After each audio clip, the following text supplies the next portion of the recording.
Where did it go? I put it right here. Hey, Zosimos! What you up to? Oh, it's you two. Please, come here. Feast your eyes on this stage. So, directors have to design the stage too? Oh, I'm no ordinary director. Sounds like a lot of work. Edea wouldn't be able... Edea has her work cut out for her too, you know. She's my one and only member of the audience. Well, she just says what she thinks. You don't know how to write, or this is getting ridiculous.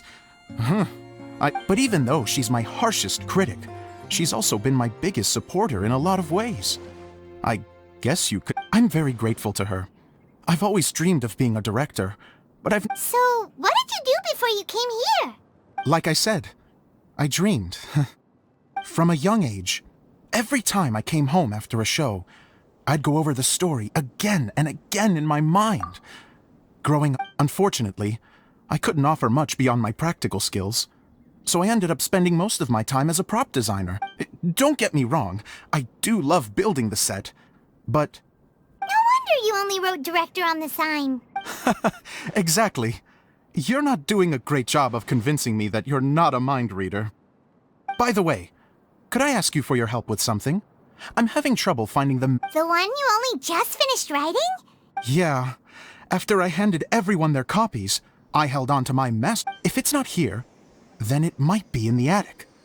But, I still have some things to do. No problem. We'll find it.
Script.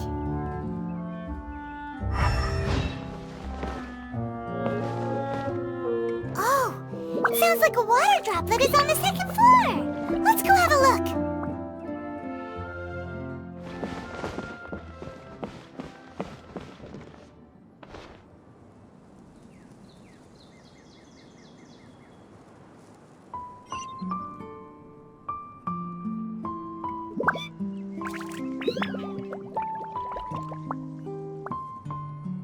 I didn't know you were such a slacker.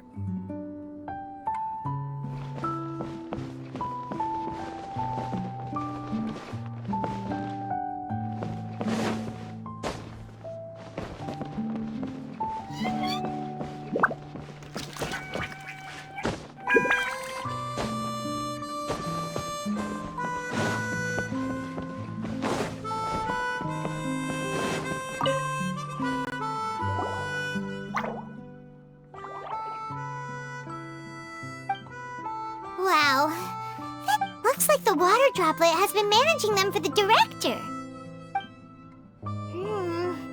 Most of them look like works in progress. Then it should be the one that's finished. Okay, this is the only script that fits the bill. Plus it looks pretty new. This must be the master script. Let's go give it to Director Zosimos.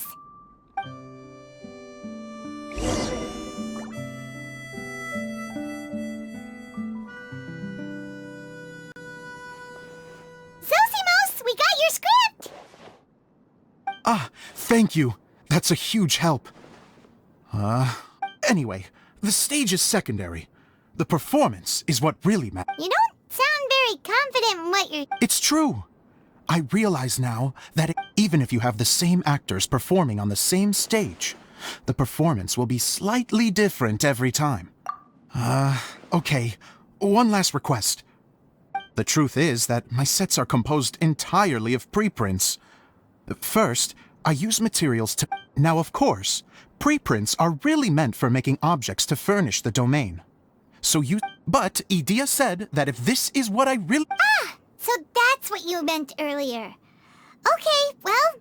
I'd like the Traveler to go into the preprint set and help move props around during the performance.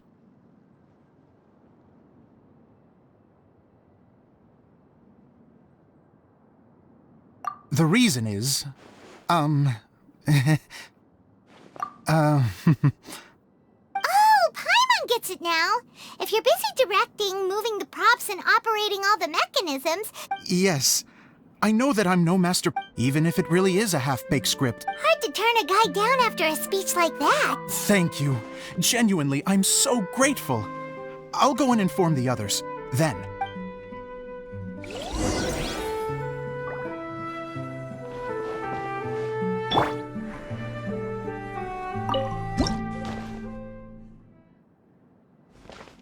Long, long ago, there was a great thief. He lived in a land where the light did not shine, where all suffered in the darkness. People call me... Sorry, Kaya. Directly into the microphone, please. Otherwise your voice'll... you know. Okay. They call me the Dagger Bandit, but no one sees that I rob the rich and give to the poor. Here in the dark, evildoers run rampant in the shadows, while the good, honest folk stumble blindly on, just trying to find a way through.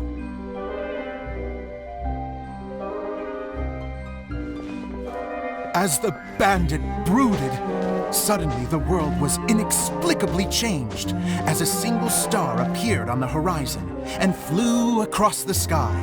Traveler, stomp on that movement mechanism in front of you.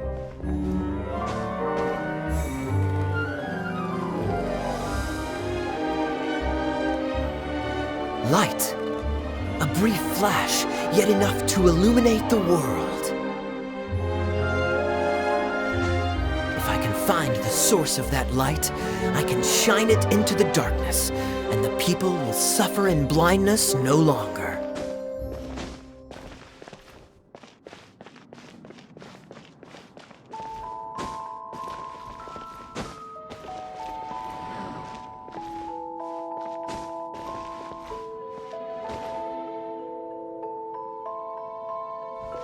Without a moment to spare, he set off to follow the star's course. All the while, the star kept moving through the sky.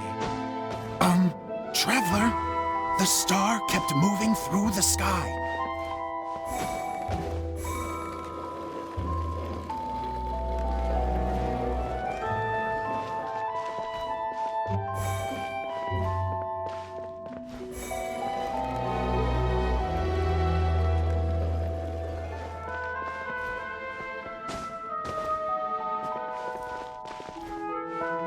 Looks like I have to go through the desert. This could get dangerous. If everything he'd heard was to be believed, the desert ahead was a no-man's land filled with horrors. Worse still, the star had landed in the most difficult-to-reach location, surrounded by sheer cliffs. But he was determined to press onward. I've come this far, and I'm not about to turn back now.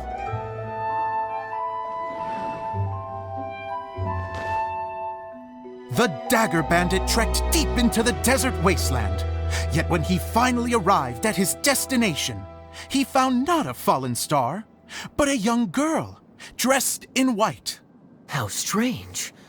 I'm positive this is where the star landed. Young lady, do you know where the light has gone?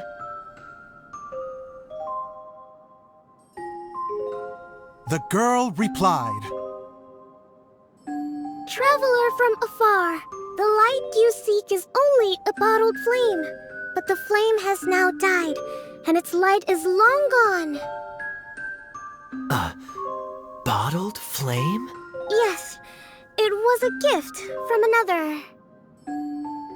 And so, the girl began to tell the story of how the bottle came into her possession.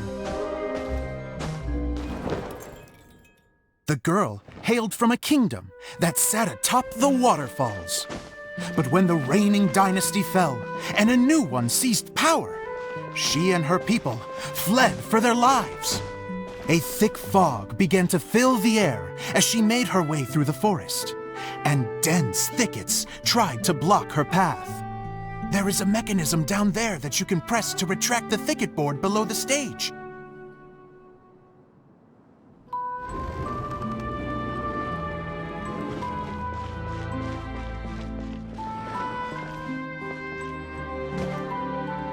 If I only had a lamp to guide me through this wretched forest, then I could survive. With scratches covering her arms and legs, the girl pressed through the pain and made her way forward. The road ahead was arduous, but she was determined to press onward.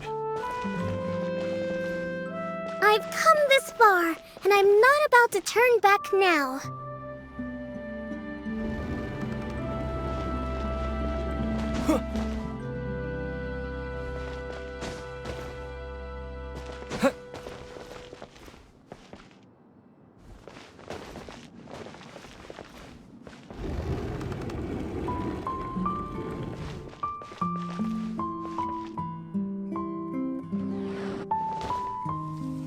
But just as she was drawing near her destination, a huge stretch of thorns and brambles suddenly came into view. Despair set in and began to weigh on her heart. If only someone could help me, I would give anything in return. The girl's heartfelt wish in her moment of desperation did not go unheard. Wait! There's no mechanism for the final thicket! Ugh, I must have forgotten to check those boards. According to the story, those thickets should be gone from the stage now, right? Yes, total oversight on my part. Ugh, what a pain. I can help! Traveler, catch!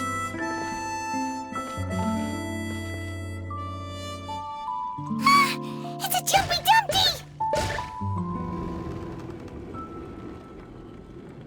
The girl's heartfelt wish did not go unheard, for a Jumpy Dumpty who was passing by helped to clear a path for her.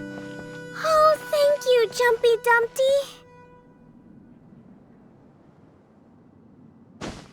And so the girl continued her journey deeper into the forest.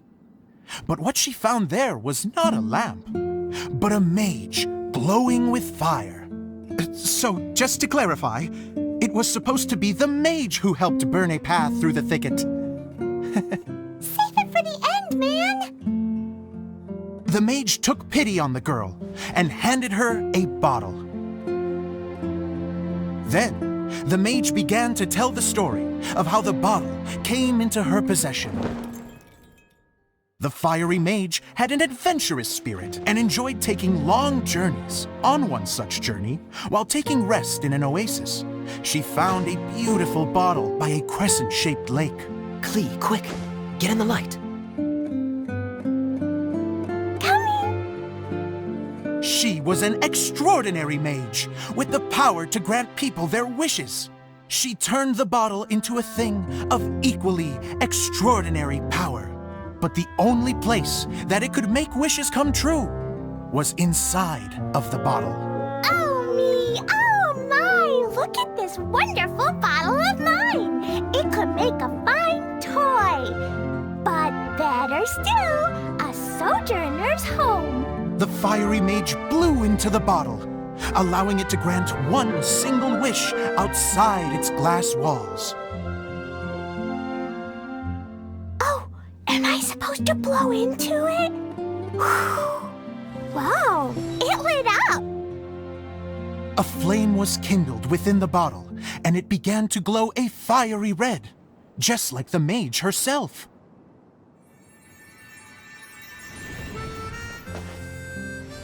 After the mage finished telling her story, She disappeared.